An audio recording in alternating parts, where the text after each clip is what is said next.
5월 24일 토요일 매일 성경 묵상을 시작합니다. 오늘 함께 나눌 말씀은 빌립보서 1장 1절에서 11절입니다.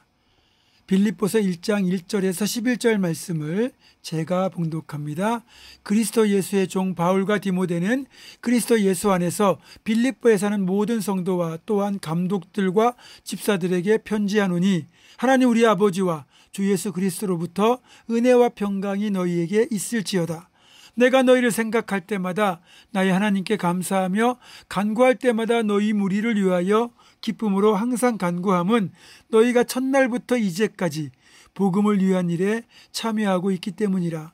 너희 안에서 착한 일을 시작하신 이가 그리스도 예수의 날까지 이루실 줄을 우리는 확신하노라.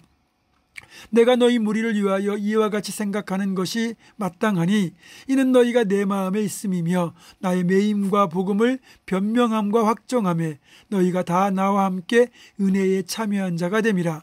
내가 예수 그리스도의 심장으로 너희 무리를 얼마나 사모하는지 하나님이 내 증인이시니라. 내가 기도하노라. 너희 사랑을 지식과 모든 총명으로 점점 더 풍성하게 하사 너희로 지극히 선한 것을 분별하며 또 진실하여 허물 없이 그리스도의 날까지 이르고 예수 그리스도로 말미암아 의의 열매가 가득하여 하나님의 영광과 찬송이 되기를 원하노라. 아멘.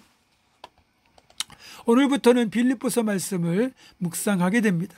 빌립보서는 에베소서, 골로새서와 함께 3대 옥중서신으로 불리는 정말 보배로운 말씀으로 가득한 성경입니다.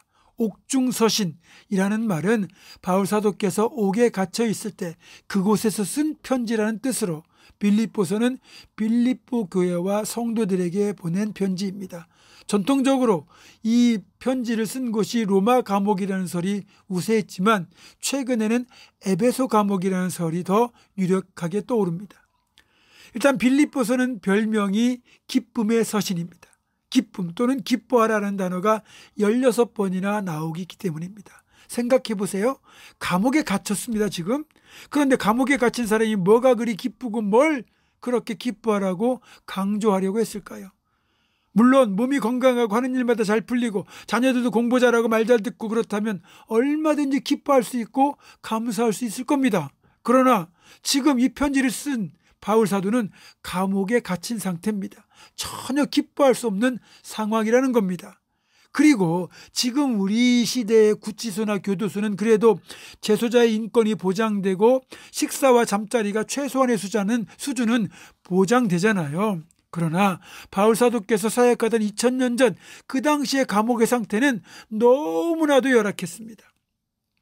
제대로 된 식사는 당연히 제공이 안 되고 누워 지낼 수 있는 침상도 없고 환기도 안 되고 위생 상태까지 엉망입니다. 따라서 아무리 건강한 사람도 그런 감옥에 장기간 구금되어 있으면 건강을 잃을 수밖에 없습니다. 배너라는 영화를 보면 이런 감옥에 갇혔던 배너의 모친과의 동생이 나병에 걸리게 되죠. 이런 곳에 갇힌 바울이 그렇게 기쁨, 감사를 강조가 있다는 것은 뭔가 우리가 알지 못하는 비밀이 그에게 있는 것은 아닐까요? 첫째로 감옥에 갇힌 이유가 다릅니다. 바울 사도께서 감옥에 갇힌 이유는 세상적인 죄를 지은 것이 아니고 복음을 전하다가 억울하게 갇힌 겁니다. 우리 같으면 신앙을 지키려다가 말씀을 전하려다가 이런 어려움을 당하면 하나님께 따지고 항의할 만하잖아요. 그것이 인지상정이잖아요. 그러나 바울 사도는 복음을 위한 고난이었기에 불평하지 않고 오히려 감사할 줄 아는 사람이었습니다.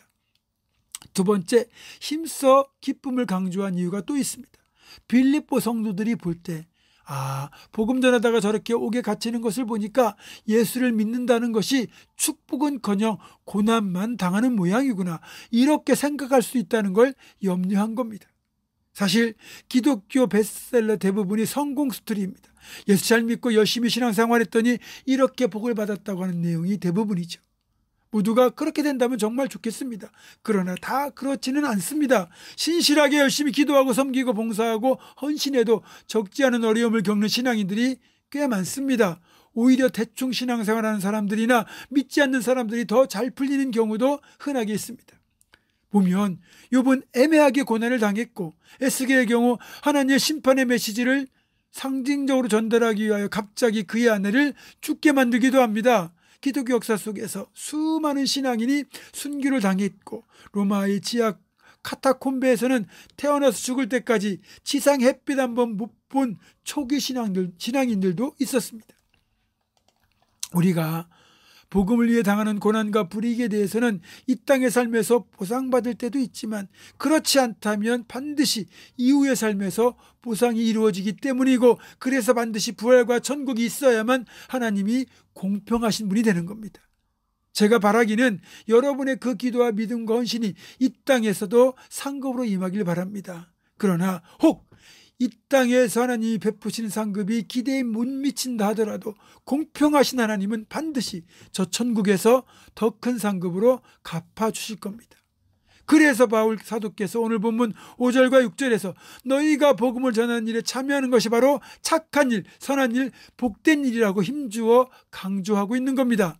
자신이 복음을 전하다가 옥에 갇혔어도 이것은 하나님이 기뻐하시는 선한 일이기 때문에 그래서 자신은 기뻐한다고 말하고 있는 겁니다. 우리 보문중앙교회는 감사하게도 전도를 포함하여 선교와 봉사 등 선한 사역에 대한 열정을 가진 분들이 많습니다. 그러나 복음을 전하다가 만나는 어려움 때문에, 선한 일을 힘쓰다가 만나는 고난 때문에 절대로 이 일들을 포기하면 안 됩니다. 복음을 위한 일에 어떤 형태로든 우리가 참여할 수 있다면 그건 진짜 잘하는 것입니다. 그래서 우리가 감당하는 이 귀한 사역이 그리스도 예수께서 임하시는 그날까지 끝까지 지속되고 열매 맺기를 간구했던 바울 사도처럼 우리 모두 하나님이 기뻐하시는 선한 모든 일에 힘써 참여하여 하나님 주신 참된 기쁨과 축복을 풍성하게 누릴 수 있기를 주님의 이름으로 축원합니다. 기도하겠습니다. 하나님, 복음을 전하다가 옥에 갇혔지만 그럼에도 불구하고 기뻐했던 바울 사도, 그리고 우리에게 기뻐라고 말씀했던 바울 사도의 그 신앙을 본받게 하여 주시옵소서. 아버지 하나님, 고난 때문에 복음을 전하는 일, 선한 일을 힘쓰는 일을 포기하지 않게 도와주시고 예수님께서 이 땅에 다시 오시는 그날까지 우리가 하나님 기뻐하시는 선한 일에 힘써 참여하는 하나님의 사람으로 끝까지 살아가게 하여 주시옵소서. 예수님의 이름으로 기도하옵고 이제는 우리 주 예수 그리스도의 은혜와 하나님의 사랑과 성령의 교통하심이 주님 오시는 그날까지 선한 일에 힘쓸 것을 결단하는 사랑하는 모든 성도들, 이들의 삶과 가정과 생업과 앞날 위에 지금부터 영원토록 함께 하시옵기를 간절히 축원하옵나이다. 아멘.